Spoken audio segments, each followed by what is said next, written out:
Welcome to the Fabulous 413. I'm Khalees Smith. And I'm Monty Belmonte. Tonight is the first night of Hannukah, and later in the show we'll hear from Rabbi Amy Walk from Temple Beth-El about her congregation and how they're looking at the Festival of Lights in light of recent global events. We'll hear about the economic impact of the arts when we speak with Randy Cohen about a new report, Arts and Economic Prosperity, which shows the collective power of the creative economy in Springfield and beyond. And we'll hear about the spiritual impact of the arts when we talk with Northampton-based Rastafari ReBelle, who are bringing their Love for Humanity concert to the Northampton Center for the Arts this Sunday. But first...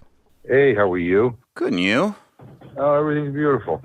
What can you say? You maintain such a positive attitude with such a strange going on in your profession. Yeah, everything is so weird and so crazy and so polarized that it's, I'm glad I drink. Let me just say. That's one of the benefits of drinking. It's a storied tradition in the House of Representatives and in all of U.S. government, really. Time for our weekly check-in with U.S. Congressman from the 2nd Congressional District of Massachusetts, Worcester's own Congressman Jim McGovern, a segment we like to call McGoverning with McGovern. You can always send your questions for the congressman to thefab413@nepm.org. And it has been an historic week once again in your chamber of Congress, where the former Speaker of the House, Kevin McCarthy, who was the first to be removed as Speaker, has said he's quitting at the end of the month after saying he was not going to quit. And then after the chamber expelled Republican George Santos, there have only been 21 members of Congress ever expelled, 15 from the Senate, 6 from the House. Most of the ones from the House were Democrats during the Civil War era who were expelled for supporting the Confederacy, and this is the first Republican. We got a question from Jim in Northampton who wants to know, does the announcement of McCarthy leaving and the expulsion of Santos change the math in the House in any way that could be effective for the Democrats?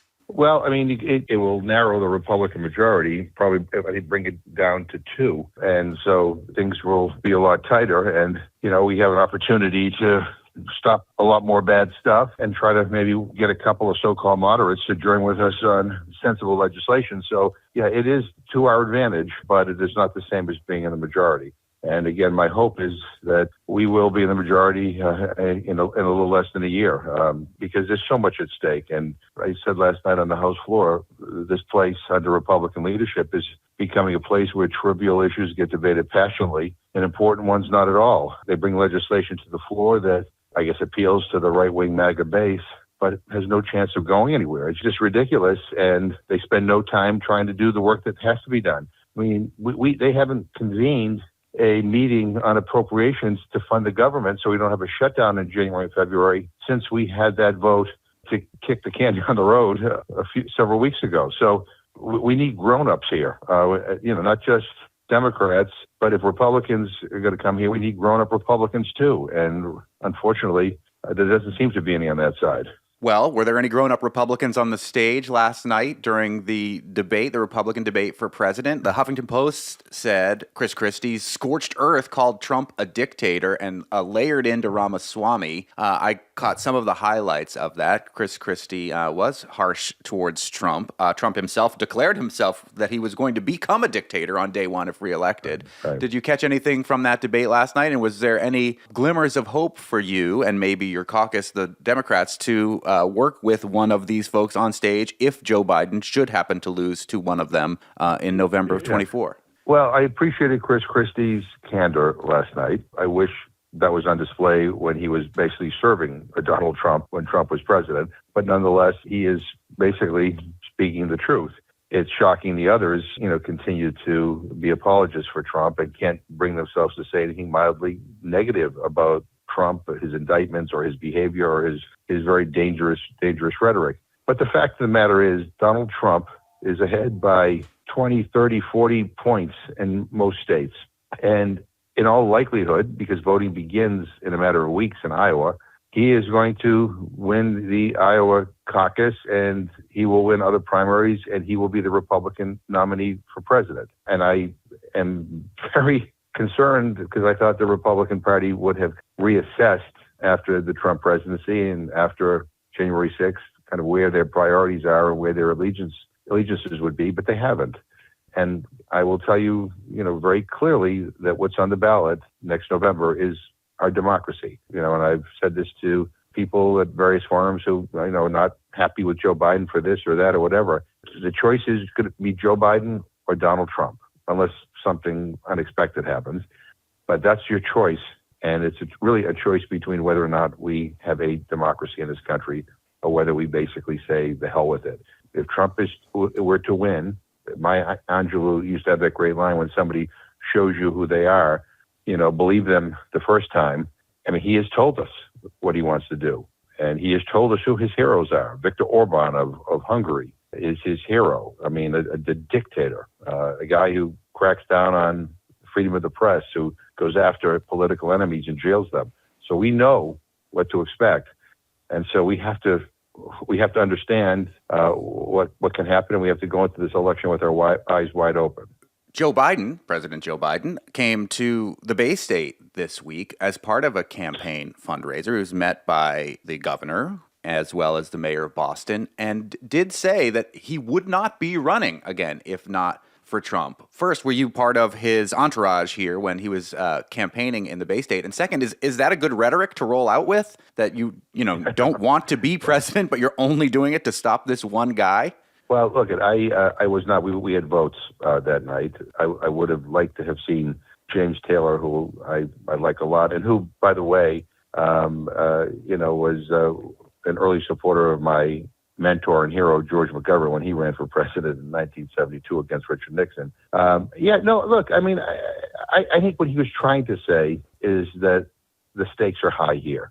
Being president isn't easy. That what is compelling him to stand up and to take on Trump is the fact that this is a guy who brags about being a dictator. I mean, so we can argue over whether that's the right approach or not or whatever. But I mean, I think the point he's trying to make is, this is different than other elections. When Trump first became president, we turned against Hillary. I remember, I would tell people that, hey, this guy is not just a Republican running for president. This guy is somebody who's very, very dangerous, who could take away your rights.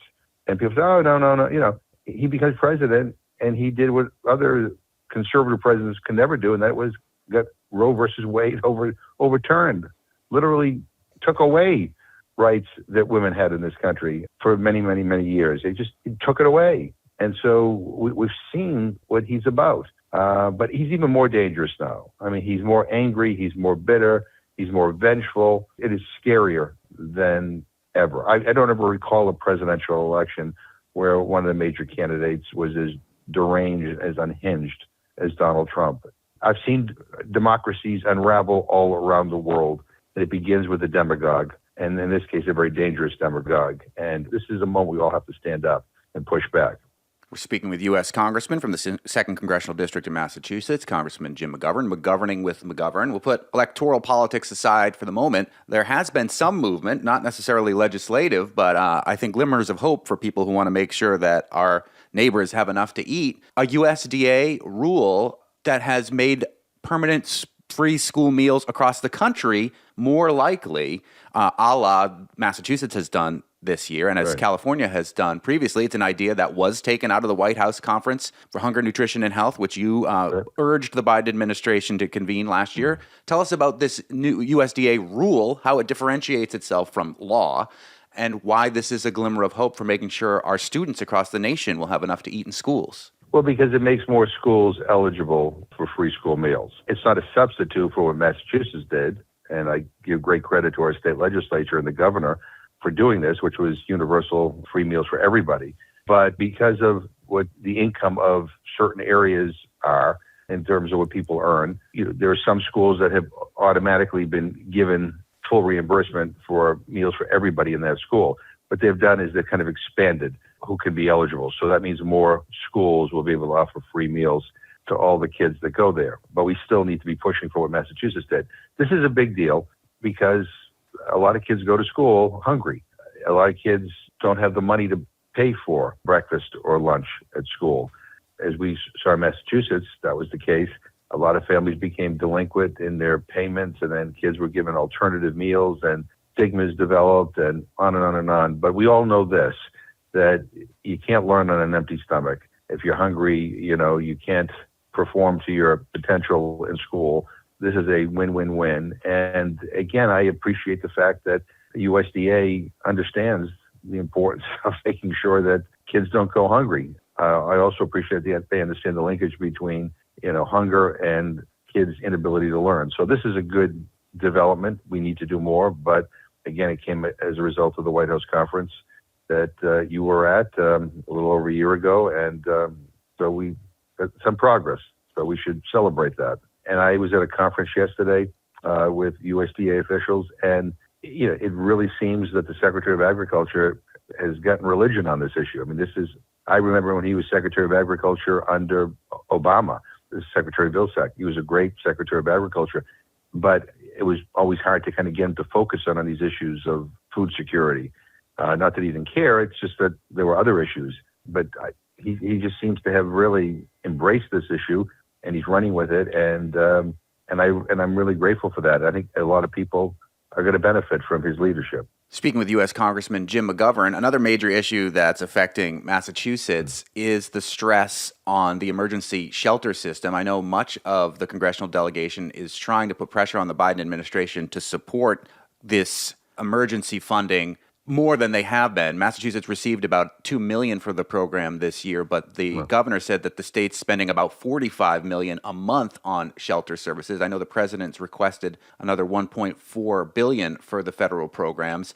Any traction in Congress that could help offer relief to the shelter system in Massachusetts? And where do you stand on this issue? If we can get it passed, providing more assistance to states to be able to deal with the migrant situation, I think is important. I also think that we should also put some more money into an emergency supplemental to help process, asylum cases. I mean, the backlog is so incredible. So a lot of the people who are in these shelters, don't have the ability to work, so that they have to live in shelters.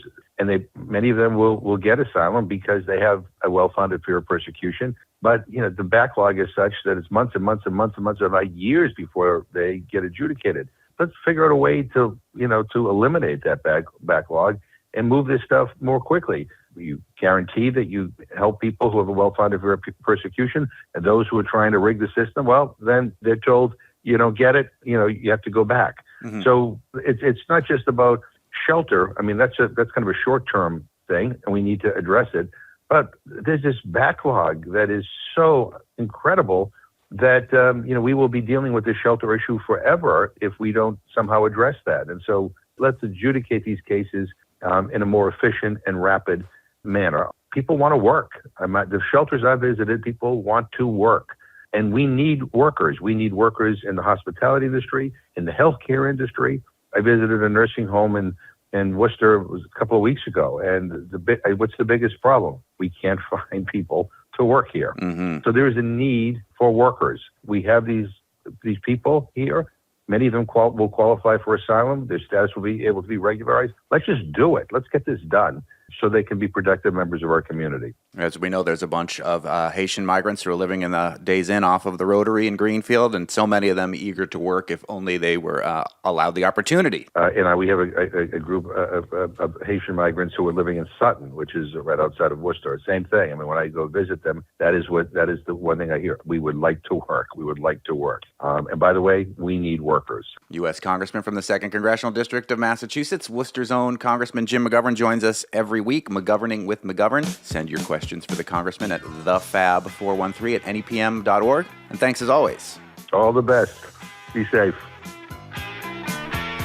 Coming up, we'll hear about the health of arts communities when we break down a new report, Arts and Economic Prosperity, with Randy Cohen, VP of Research at Americans for the Arts. But up next, Rabbi Amy Walk giving us her perspective in anticipation of the first night of Hannukah tonight. You're listening to the Fabulous 413 on 88.5 NEPM.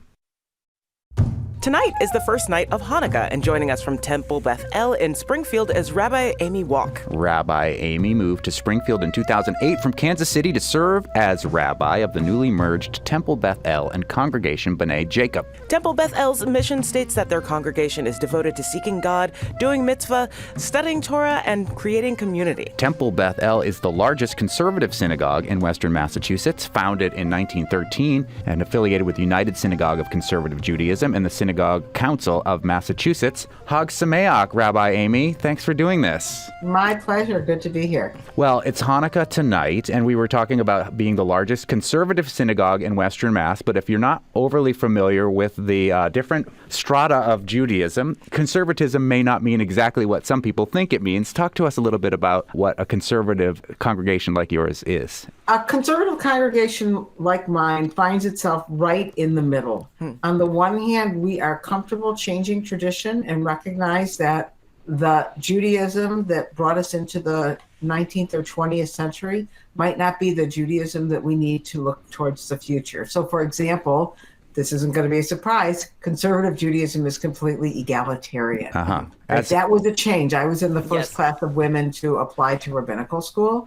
So on the one hand, we want to conserve the tradition, but we also understand that sometimes the tradition needs to be changed. And it is that grappling of tradition and change that is the definition of conservative Judaism. Tell us about that first cohort of rabbis that you were part of, and when was that? So I applied to rabbinical school in the fall of 1983. I was accepted in March, and I began the following September. I actually began in Jerusalem and then went to Los Angeles. And in those days, I was the only woman in my class. For much of my rabbinic career, I was the woman with 4 or 5 or 6 men, and it was just a different time for sure. How have you felt about the changing landscape of rabbidom? I'm not entirely sure how to The rabbinate? The rabbinate. You were one of the first women, one of the few women in your class, and I feel like that has grown over the years. Perhaps not as much as people might have expected, but it's definitely grown. Oh, no, it's grown a lot. So your feelings about that landscape, at least like in terms of gender of the rabbinate, changing over these years? This is going to surprise you, but I don't want the rabbinate to become a woman's profession. And I don't want it to become a woman's profession, quite frankly, because a lot of times when something becomes a woman's profession, it is not as valued.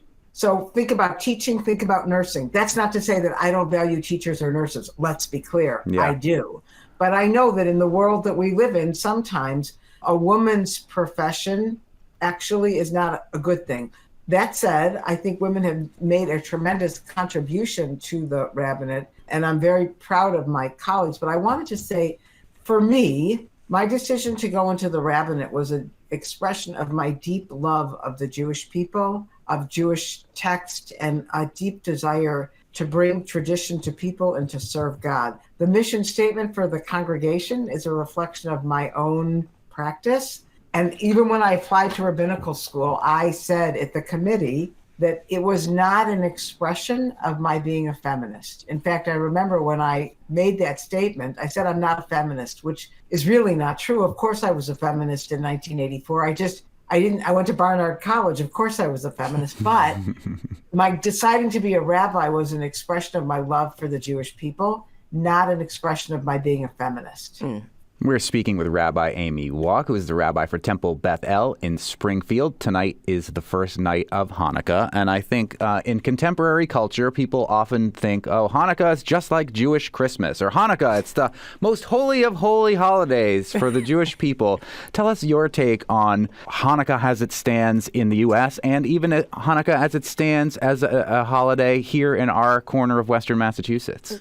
So Hanukkah is, I think, a really important holiday. It's not a minor holiday, but it's not a biblical holiday.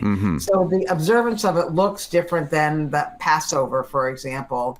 So what I want to say about Hanukkah is I think it's an important lesson about what does it mean to be a minority in a majority culture, right? The story of Hanukkah goes back to a desire for, the question was, are Jews going to embrace Hellenism? Some wanted to embrace Hellenism, others did not, right? And that became a struggle within the community. How do we hold on to who we are? Do we hold on to who we are by embracing Hellenism, or do we hold on to who we are by rejecting Hellenism? Take that forward into the 21st century. How do we hold on to Jewish tradition now? Do we hold on to it by embracing the secular world around us? I say secular, or do we hold on to it by embracing the majority culture? And then I'm going to just take it a step further because it's after October 7th.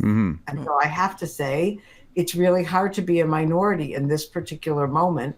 And so the teachings of Hannukah actually ring really true to say, what does it mean to hold on to our love of Israel, our commitment to Israel, in a time when the world may not share that love or that commitment or understand what Israel is about? And so the lessons of Hannukah are as apt today as then, although clearly the particulars are very different.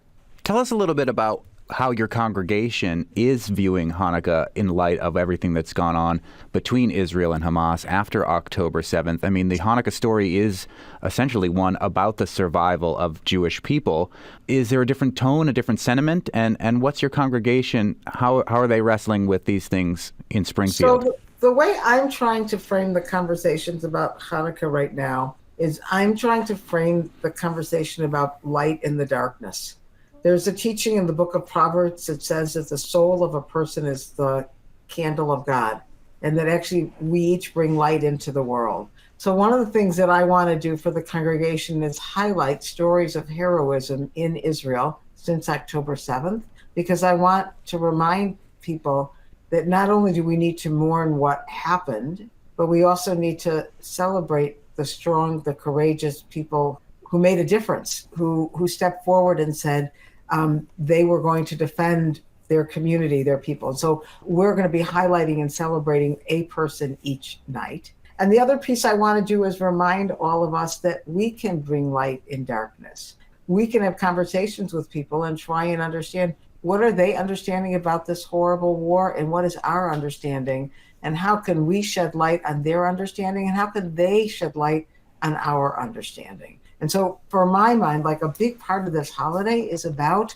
remembering that one candle brings an enormous amount of light into the world. On Sunday, we have a scholar coming to talk to us about how the Jewish world has changed since October 7th and what are we going to do about it. But individually, what I hope my congregants will do is really think about the light that others bring and then ask themselves, what light can I bring?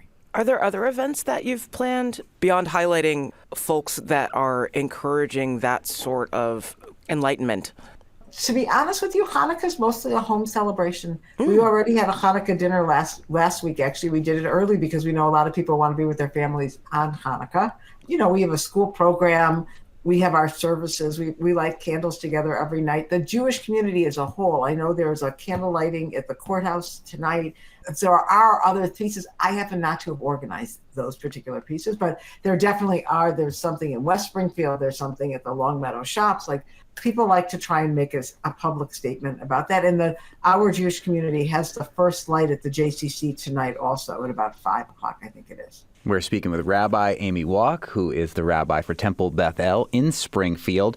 You said that Hanukkah is mostly a home holiday. It is not considered one of the high holy days like Passover, like Yom Kippur. What are some of your favorite home traditions that you have done with your family celebrating Hanukkah through your life? So in our family, each of my children has their own Hanukkah menorah, or Hannukah as it's called. And we have a special spot in the house where when my children were younger, we would light the candles together. And as they got older, I might light them 3 different times because one was available at 7 and another at 8 and another at 10, right? Like that's what we moms do.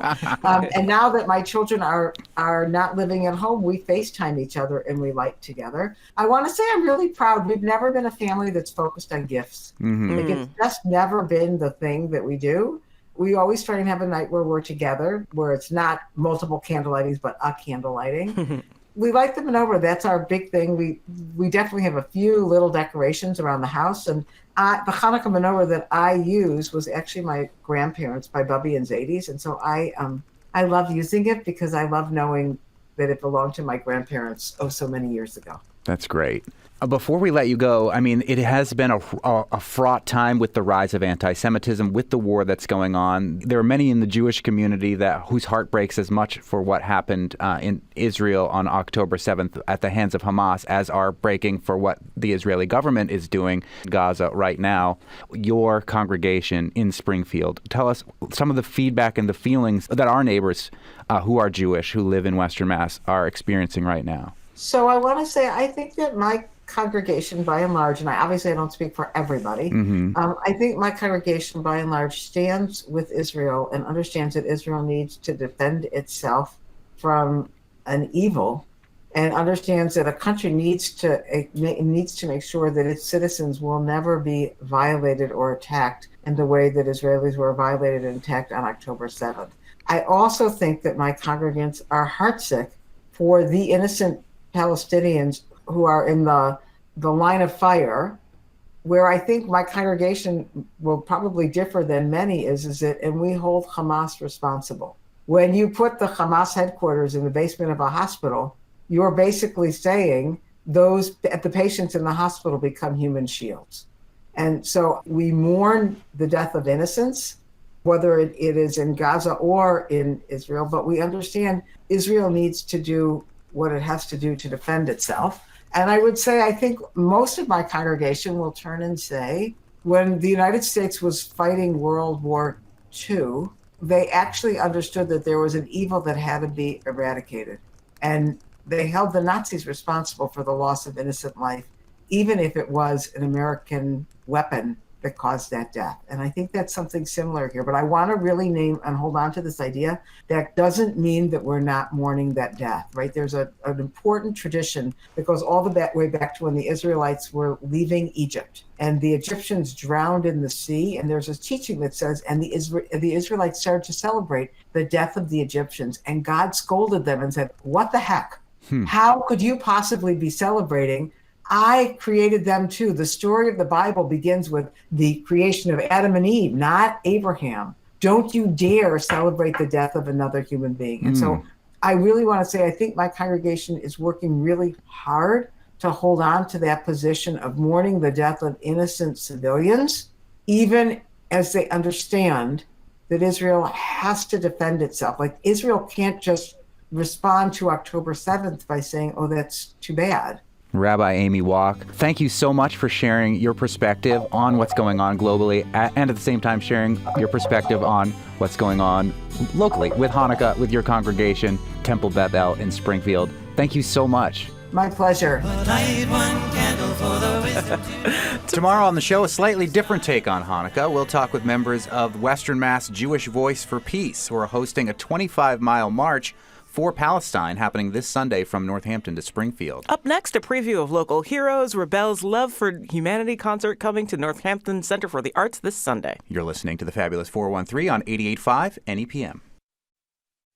Welcome back to the Fabulous 413. Love for Humanity is a live concert and interactive spoken word teach-in focused on the power of unity, consciousness, and collaborative intention, aiming to transcend barriers of judgment and ignorance. The musicians will share stories of immigration challenges, being a first-generation American, the complexity of African-American, and mixed-race identity and belonging, power of healing through trauma, and how personal and collective intention setting has the potential to heal. Love for Humanity will happen this Sunday, December 10th, 3 to 6 at the Northampton Center for the Arts at 33 Hawley in Northampton. Joining us is Manu Africa, a vocalist, multi-instrumentalist, and founding member of ReBelle, formerly known as Black Rebels. He started the band in Senegal, West Africa, where he was born and raised, and from where he continued his musical and activist course after coming to the U.S. in 1994. After arriving to the East Coast of the U.S., he began his musical collaboration with Kalpana Devi, who also joins us. Their first performance together in the U.S. came just weeks after they met. Together, they've toured ReBelle all across America and West Africa. The two have been married for 29 years, and they have 6 children who they call their soul seeds. One of those soul seeds also joins us. Naya Kete is a singer-songwriter and musician and co-founder of Say Real, an urban reggae group attempting to spearhead a social evolution of mainstream pop culture. Naya was born in Northampton, but currently lives in Southern California, where she built a street following singing in Santa Monica.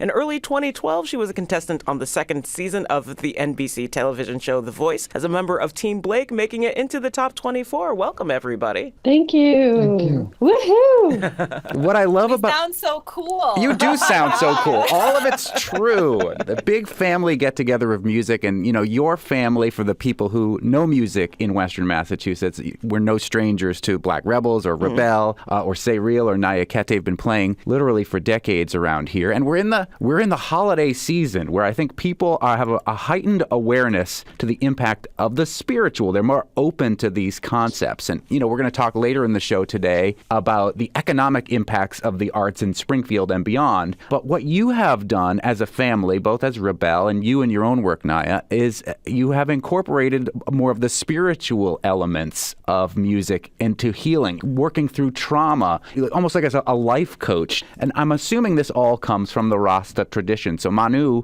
will you tell us a little bit about your bringing that Rasta tradition to Western Mass?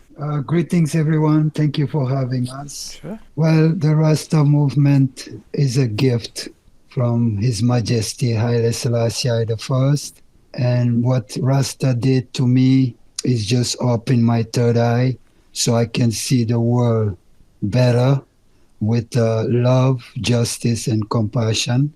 And I can see all nation as a one nation, all people as a one people, as human people, and teach me about revolution using music in the right way. Why I decide to do music is to bring the message of love, justice, compassion, freedom, and equality to humanity. That's what I brought to America and meet my beautiful Empress and give it to all my children. Every question, I speak a lot all over the place. I'm always talking to my children.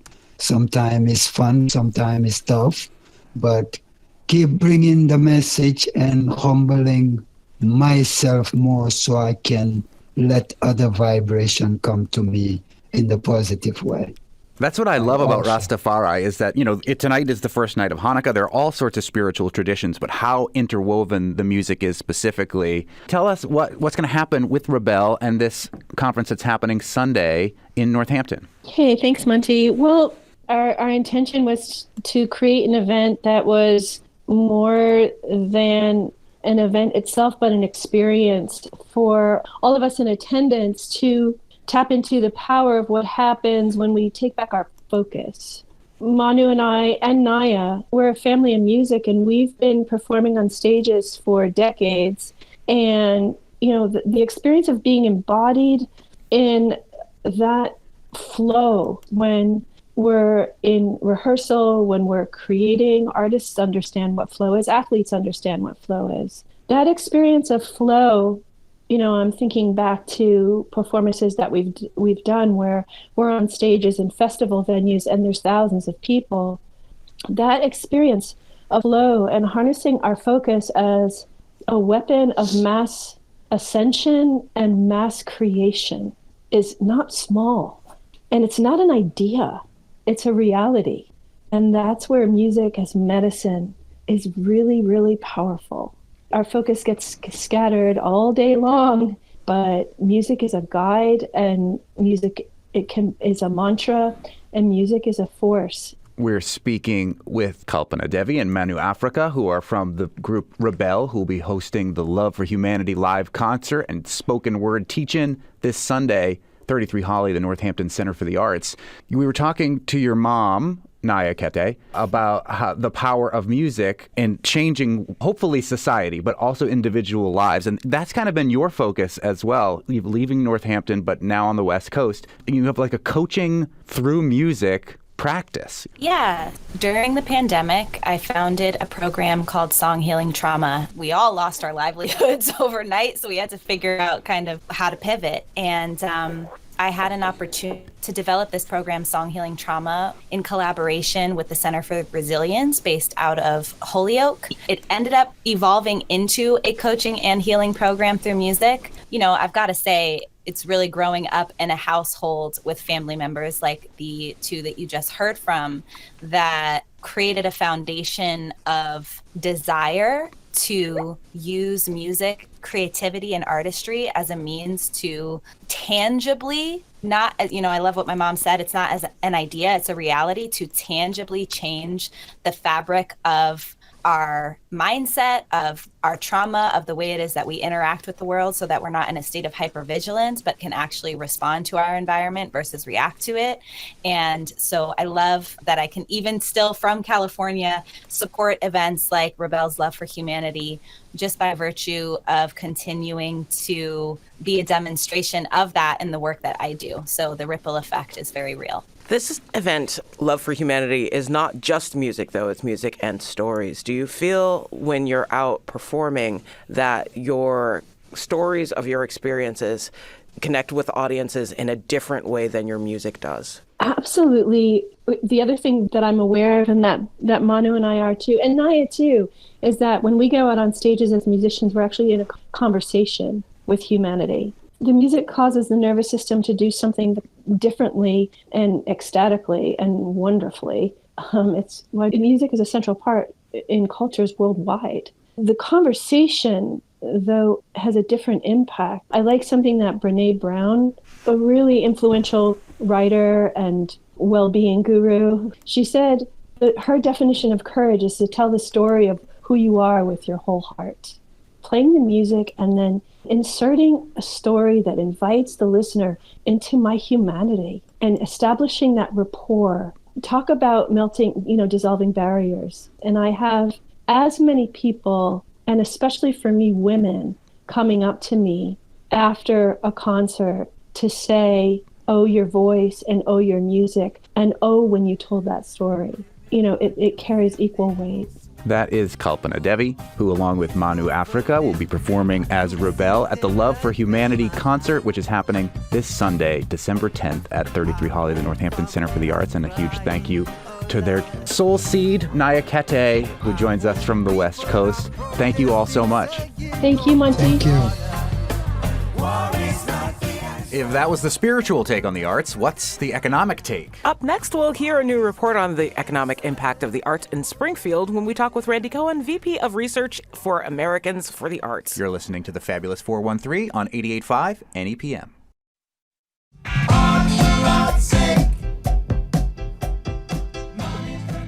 Welcome back to the Fabulous 413, Arts and Economic Prosperity 6, AEP 6, the sixth economic impact study of the nonprofit arts and culture industry in the U.S. It's conducted every 5 years to gauge the economic impact of spending by nonprofit arts and culture organizations and the event-related spending by their audiences.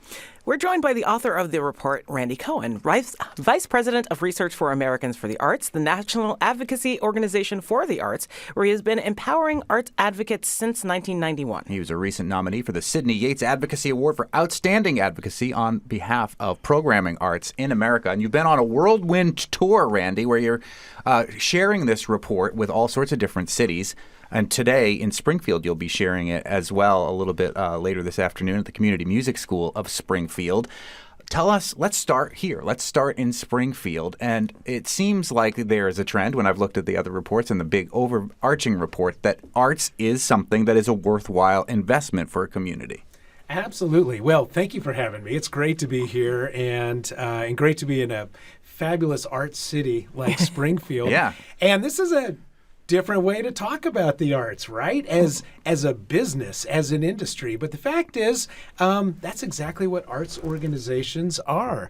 And this is a national study looking at the economic impact of the arts and how the industry supports jobs and generates government revenue. And I can tell you right here in Springfield, we found it's an $82.4 million industry that supports 1,483 jobs. So arts. He's not even looking at a sheet. He has memorized those numbers for this city alone. Absolutely. And I've already forgotten the numbers, and it's the city that I'm in every day. 372 more to memorize. Whoa. But the amazing thing is what that tells us is the arts, not just food for the soul, but putting food on the table for 1,483 households right here in Springfield. How do those numbers compare to pre-COVID years? Because this report gets done every 5 years, which means the last time that this happened, we weren't in the middle of a pandemic.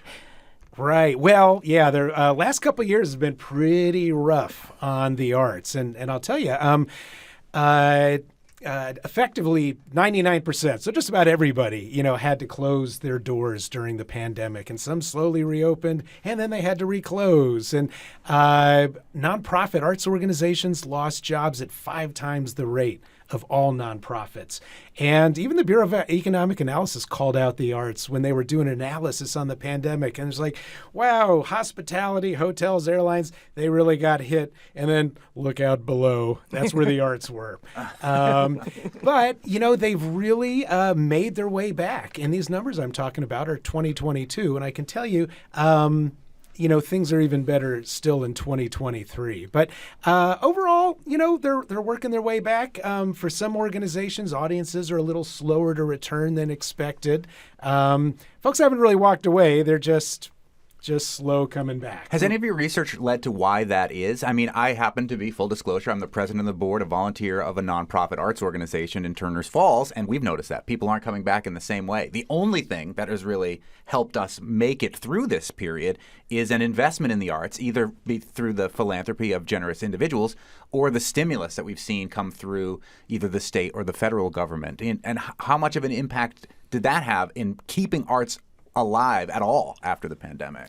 Well, the federal pandemic relief was truly a lifesaver for the arts, just like so many other industries in our community.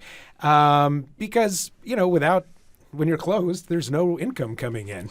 And we lost some organizations, and I think there's still, it's going to be a lot of hard work coming back here the next couple of years. In terms of audiences and everything, some like anything that has people 35 and under, they're back. Right. Concerts, arenas, music clubs, they're pretty much all the way back. So different types of organizations, different and events. Some doing better than others, a little faster than others. But I tell you, the arts were exactly on the right side of what needed to be done post-pandemic. Because, there were like 2 huge things on our plates. How do we get people out of their homes and reconnect in their communities? And how do we help save all these businesses in our downtowns, our restaurants, our, lodging, our retail? And the arts, they get us out of our homes and into public spaces for shared experiences. 72% of the American population, national studies say, arts create shared experiences for people regardless of age, race, ethnicity, faith. Nobody cares who you voted for or where you practice your faith. We're all going to see this incredible music or play together. And then what we learned right here in Springfield is that every time somebody goes to an arts event, there's an event-related spend that happens as well, right? Mm-hmm. When you go, if you're going to go see a show or something, you don't like tiptoe out of the house, sneak in the theater, watch the show, and run home before anybody notices you, right? No, you probably may have had to pay for parking, and then you have dinner, see the show, and maybe go out for dessert or drinks after. If you got little ones at home, you double the cost of the evening on babysitting, right? Which I think is the real racket in all of this. But did that factor into your reporting, Randy? We asked about child care. So when you add up, and so working with the Springfield Cultural Partnership, did surveys across a whole range of arts events, 877 attendees. And we asked them, hey, we're glad you're here. Thanks for coming. How much did you spend related to this arts event? On meals, on transportation, on retail. The typical attendee spends $31.85 per person per event, not including the cost of admission. And again, just think of the last time you went out to see something. You make an event of it. Yeah. Right. So we also asked people an additional question, and that was, what's your zip code? Because we want to find out, do you live in the county? So are you local? Or are you from outside the county, which would make you non-local? 21% of attendees came from outside the county, and they average $51.83 per person per event. And that's where you start to see the money spent on lodging and more on food and transportation. So we asked those folks yet one more question, because we're just that annoying, right? and if you filled out the SATs? I know. It's not a proper survey if you're not actually surveying. Yeah, so. right. And if you're not bothering people just a little bit, but and if you were a person out there, one of the 887 or 77 respondents, thank you so much. It was truly important. But we asked those non-local attendees, why are you here? You here on business? You here visiting friends and family? 86% said, we came specifically for this arts event. Mm-hmm. So you could really see the pulling power that the arts have. Mm-hmm. We're speaking with Randy Cohen, the Vice President of Research for Americans for the Arts. A new economic report, Arts and Economic Prosperity 6, is out, and we're talking specifically about the Springfield numbers. But how does Springfield compare with the national average in terms of the spending and the experiences that happen here? Well, in terms of national averages, remember there's 373 communities across the country. There's, huge cities. There's Santa Fe. There's, but compared to like communities, it compares strongly, I think, in terms of spending. One of the areas that I really stood out to me in terms of much higher levels of appreciation and value is we also looked at some of the social impact of the arts. And so we asked all those attendees that we surveyed questions about really what the arts mean to you. And all in the upper 80s and close to 90% of the attendees at arts events here in Springfield said, the arts, this event, the arts are a source of pride and community identity that's important to us. I'd feel a sense of loss if this arts or culture event were no longer available. And I think one of the real calls to action, 90%, 9 out of 10, right? I mean, research, 9 out of 10, that's everybody, said, it's important to me that this cultural event be available for future generations. Mm-hmm. And what that tells me is that, in this area, in this region, arts and culture, it's not like some single transactional experience, but rather it's part of our history and our heritage and our culture and community identity. It's about where we've been as a community and where we're going. In just about 2 minutes that we have left, Randy Cohen, the Vice President of Research for Americans for the Arts, was there a community where you researched this, where the economic impact of the arts did not have such a major effect? And if not, why, as somebody who's based in D.C. most of the time, don't we invest as a nation in this as a national priority for economic growth, if not for spiritual growth and overall just human happiness? Right.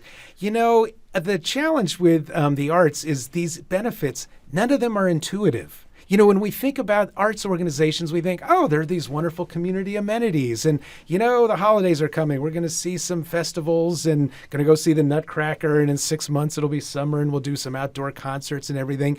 But the fact is, arts organizations are businesses. They employ a whole range of people, not just actors and curators, but also accountants and auditors and electricians and plumbers and security, people across the community. And, by the way, they generate government revenue right here, Springfield. $15.3 million in local, state, federal government revenue. A year? A year, uh-huh. Yeah. And so, people, an investment in the arts, it's just not disappearing down some black hole of goodness. It's giving back cultural and economic benefits to the community. They're not just nice, they're necessary. That's what we need to know, and worthy of public investment. And I will say that in your conclusion at the end of both the national and I think the local one of your things that you say to help is literally the first point that you say in helping these things to thrive is to attend these events. Yeah. What can I do to support the arts? You know what? It's contributions time at the end of the year for many people. Remember the arts when you make your contributions and go and attend and visit and participate in the arts and be an art maker. Mm-hmm. Yeah. It's great. Thank you so much. This is a really fascinating. Pay for the art that you like. Pay for the art that you like. Pay for the art that you Pay like. the artist. Randy Cohen is the Vice President of Research for Americans for the Arts, a national advocacy organization who's created this AEP 6, Arts and Economic Prosperity, 6th Economic Impact Study, chronicling Springfield and the nation as a whole. There's an event that's happening in Springfield tonight at the Community Music School starting at around 5. Thank you so much. Thanks for having me. Tomorrow on the Fabulous 413, we'll talk with members of the Western Mass Jewish Voice for Peace, who are hosting a 25-mile march for Palestinians happening this Sunday from Northampton to Springfield. And local folk legend Tracy Grammer for Live Music Friday before a duo of shows she'll perform over the next few days. And more makers markets, more better. We'll hear from the folks behind the Lowbrow Craft Fair, one of the longest running in Northampton. Plus a wine tasting at State Street Deli Wines and Spirits with 2 big red wines and a guest tiebreaker and a promise of galas to come. Go ahead. Special thanks to Spouse Happy Valley Guitar Orchestra, Jade Giles Band, Bella Fleck, Peter, Paul and Mary, 10cc, and the Glittering Prizes. Happy Hanukkah, y'all. I'm Monty Belmonte. I'm Clee Smith. We'll see you tomorrow on the Fabulous 413.